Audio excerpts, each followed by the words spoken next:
just so awesome to be at Pixar. I've actually been here before, but it's still like Great. being here is just, it's pretty incredible. Cool. So tell me a little bit about when the conversations started about doing a sequel to Monsters, Inc. or a prequel as it turned out, and how much has it changed since those first conversations? Yeah. Yeah, I mean, it started about 4 or 5 years ago when Dan got together and we got together with John and Pete, who directed Monsters, Inc., and Andrew and a group of us, just to see what ideas might be out there, to revisit Mike and Sulley and the monster world. And so I think you guys, you were talking about wanting to kind of go back into their relationship. Yeah, more focused on the relationship of the two guys. Right. And so that's where the idea of, well, the best way to do that would be to meet them when they meet each other. That was the genesis of it. And then we thought Monster College would be awesome. Yeah.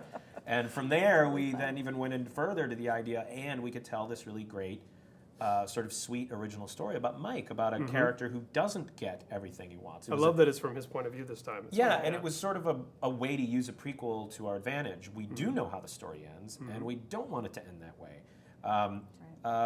But it allowed us to tell a story for people who've had failures, which we all have, and to sort of show how you move past that and how it can lead to better things. And a sequel to Monsters, Inc. would be watching them make kids laugh, which would be, I mean, I suppose there's something to do there, but this is obviously more fun. Yeah. Right. And I was pleasantly surprised, honestly, because I'm getting a little fatigued by prequels and the kind of shoehorning of like, here's this moment that ties into this other moment. And I thought what was really great about this is it really works as a standalone movie. Oh, thank you. You could come into it thank you. fresh and enjoy it and still have a couple little nods to the other one. Thanks. We went to great lengths to try to see it that way too, to make this a standalone movie.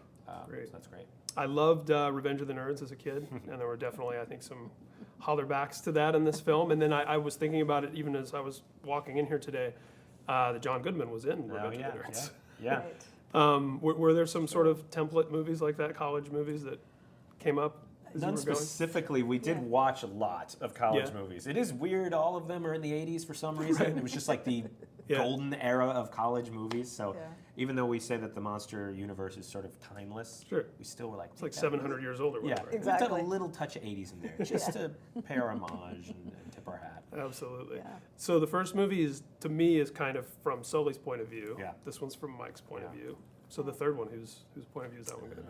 I don't know. We can't I have even no think idea. about the likelihood of a third one at this point. We're just finished. We're just happy to have finished this one up and getting ready to share it with the world. So. Yeah. Awesome. Yeah. Well, thanks so much. It's really good. It's Oh, really cool. fun. Thank you.